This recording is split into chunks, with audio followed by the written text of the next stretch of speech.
Black Ops 6 is round the corner, and today we're going to be going through talking about Toronto Ultra's best player, Scrappy. What does he do this off-season? There's a lot of rumors out there. Let's address them. Let me go through, give my thoughts on him as a player, what I think he should do, what I think he can do with the options, and just this guy needs to win more, bro, because he's so good. I think he deserves to win more, and this year could be it. This year could be the time for him to win champs. I'm an Optic fan, so hopefully not, but let's see what he can do.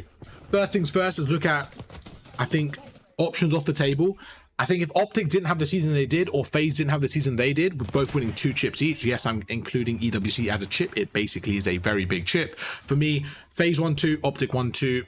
Optic obviously champs a little bit bigger, but I'm not going to get into that right now. EWC was still a massive chip. The money was insane. It was a tournament. Everything was the same thing. So I think those two teams are safe. If one of them maybe only won one event, there could be a potential roster change simply because of how high their standards are with that caliber of team. They could be looking at it, but for now I think they're safe. Yeah, so Optic are safe, FaZe are safe in my opinion. We're going to leave them out of this Rostermania. I think that's fair to say. Let's address option 1, staying at Toronto Ultra. We've seen a lot of stuff with contracts. Insight is definitely released. He's gone. We haven't really heard too much with Envoy and Clearings what's going on, but there has been an official thing about them all being kind of like I don't really know what's going on. It's kind of one of those where I feel like they basically are I don't know what's going on exactly with the contracts, but there's going to be some move at Toronto. I think it's unlikely that they're all going to stay at the team next year. So let's just go through and see what happens. Let's just say Scrap stays at Toronto, right? You're looking at the top players in the game right now, like which he is, so he's going to want to play with them. I think the first thing you want to do is you don't want to stay at Toronto in this situation. There's a perfect slot there at New York. You got Skies, Hydra, and Kids. You're looking at that, dropping Sib. You're like, you know what? This is my opportunity to play with Hydra. If I want to beat the phases, I want to beat Optic, like I need another absolute mega superstar.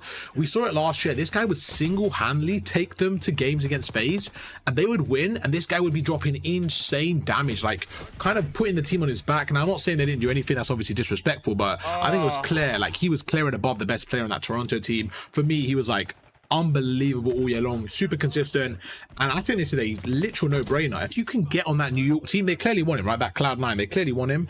I think you do what you can to get on that team. I really do.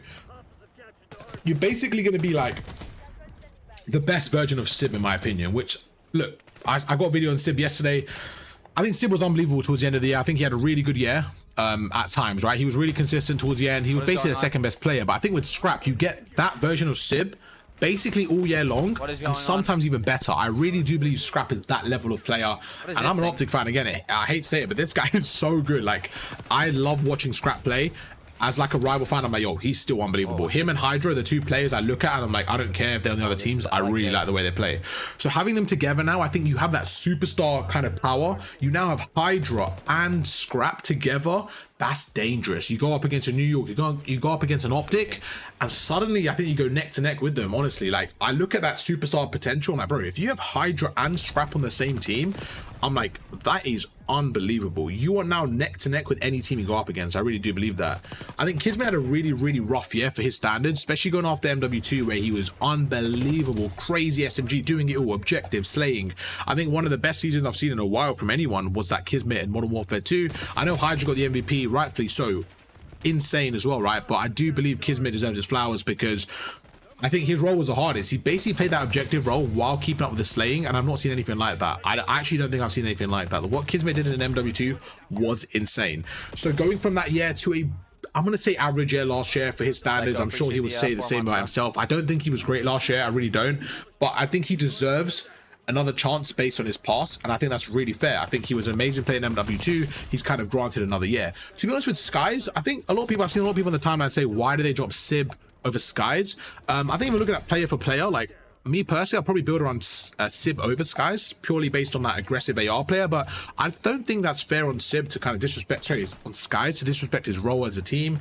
There's clearly something there that makes, you can just tell his vibes are always there whenever you hear him on stream or just overall with the way he's talking to people, and those intangible things that we don't see in the game, they're so important. Now, I'm never that type of player that says, oh, bring them in just for this, for leadership, for vibes. No, they still have to perform, and I don't think that's fair to say he underperformed. I think he played fairly okay. There was times where he is a little bit slow, but there's some teams that just have that element, right? There's some teams that have that element of that one player that is slightly slower and allows the other teams to kind of progress. But I do believe that that trio of Hydra, Kiz, and Skies, they work so well together. They're trying to find that fourth piece that kind of glues them together, which obviously was Priester in MW2. I think Sib was definitely a part of that. Some internal issues that we spoke about yesterday that kind of caused that disconnect. But I think having Scrap now, you're just putting less pressure on Hydra, because this guy was dropping 40+ kills on invasion controls to win the maps. Like, I think now when you go up against those optics or those, I think optics specifically, they kind of struggle against this year, like on land specifically.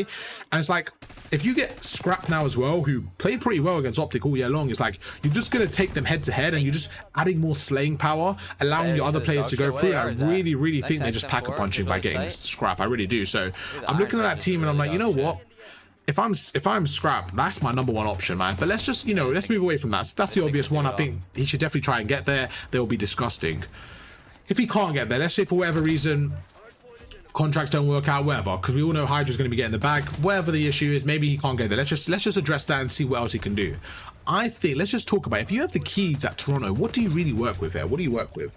I think Envoy was really disappointing last year. He really was, and that's a shame because I know he's a top SMG, so it was probably disappointing as well from Scrap, from Envoy, just kind of having that year with him. Like, they probably, especially after Major 1, they probably expected a lot, and then he kind of just dipped his performance. So I think Envoy is going to Thieves. I think he's going back to Thieves with the Sib, with the Joe, with that kind of roster. So let's just assume that's the play, right? Let's just assume Envoy goes. If we're working with Scrap and Kleenex here, right? Who do we go for? Who do we go for? If I'm Scrap and Kleenex, let's again, I'm just assuming here. I don't know. I'm just kind of playing devil's advocate. Let's just go with that basis. Who do we go with? Well, when do we find the most success? Is when we had Insight playing a bit more aggressive, like during that Major 1, and we just need we need to find those two pieces. So I think a few people out there, I really would like to see Ghosty and Scrap together, but I don't think Ghosty leaves. I think Ghosty's gonna be that man at Thieves. I think he stays there, so we have to like take that into account.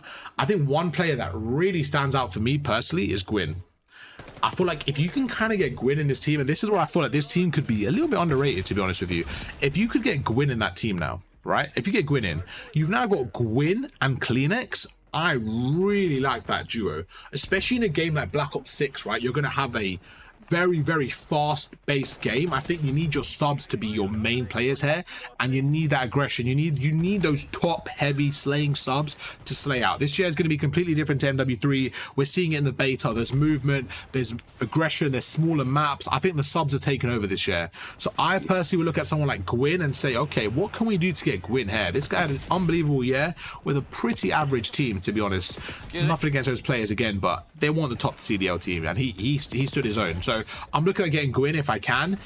And then we got one spot. Now, this is something I've said for a while. I think this is where Illy comes back. The fuck? It's a bold shout. I don't know if it's going to happen.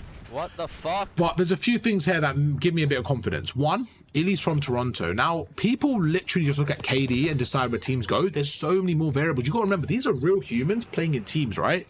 Someone like Illy, who's clearly had some problems in the past few years, whatever there may be personally, there's been some stuff happening, right? Because he hasn't been dropped for performance issues. That's not been an issue. It's obviously been out of game stuff. And I do believe, I don't know Illy personally, but I do believe just him being back in Toronto, surely that's able to help him out, right? Like, surely, like, think about it. He lived in Toronto. Imagine playing for that team now, not having to move to America where his family aren't, or whatever the case is. Like, I think that's a big factor. I really do. So, and it's not just that. Like, I think he's an incredible player. For me personally, it's like when you're looking at Insight's best kind of version and Illy's best version, I would love to have Illy's best version. That guy is insane. He's got the IC S&D just like Insight. He's got the comms, the leadership. This guy's got it all. I really do think Illy is a key piece in this offseason, especially with him not being basically even a part of many like rostered rumors and all that stuff. He's been a bit quiet, but he is confirmed to be back. I think Illy here is that piece that Toronto could use. You got Scrappy, who respects Illy, spoke about him on the flank, he likes him.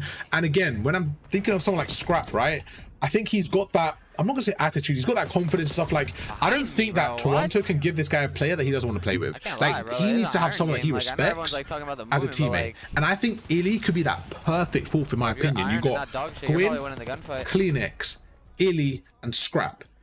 That's one of the best S&D teams in the game. Straight away, unbelievable S&D team. I don't think you're struggling with slaying. You're looking at that team and you're like, you know what? Illy's probably your slowest player and the player that you're expected to slay the least. That's not a bad problem because this guy is insane. You see Illy at Surge, like he did it all. I think they're going to be unbelievable in Search and Destroy. I know I've said that already, but they're going to be crazy in Search. And then you look at this team and I think that's a really good team, especially with the pieces you've currently got. If you can somehow get Illy and Gwyn in, I think if you look at that for a 2-for-2 trade, you look at Illy and Gwyn, and then you look at Envoy and Insight, right? For me personally, I think Illy's an upgrade on Insight. I know that's maybe a bit of a hot take. I personally believe so. I think Insight's a great player, but I always really, really liked Illy. So Illy for me is an upgrade. And then you got Gwyn for Envoy. Now, if you're looking at, you know, Vanguard Envoy or maybe the best version of Envoy, yeah, you could say he's more proven. I don't think you could say it's an upgrade to get Gwyn, but based on last year's actual performance, I think it's fair to say it's an upgrade based on last year. Now, we don't know what's going to happen next year, but for me, there's no way Gwyn gets worse with that team. You see where I'm coming from? So we're going on that assumption. And I think that's the roster. So if I'm Scrap, my first priority is getting on C9. If I can't do that and I've got the keys here and I'm able to make a move, I'm personally going for Illy and Gwyn. There's players like 04, there's players like, not 04, sorry, there's players like Abuza, there's players like Attach, there's definitely players out there, but I just feel like for me, the perfect blend is Illy and Gwyn. There's definitely a few players I haven't mentioned, but for me, that's kind of like two potential rosters I can see forming. What do you guys think down below? Let me know down in the comments. If you guys enjoyed this style of video, let me know as well, and I'll catch you guys for another one tomorrow. Peace.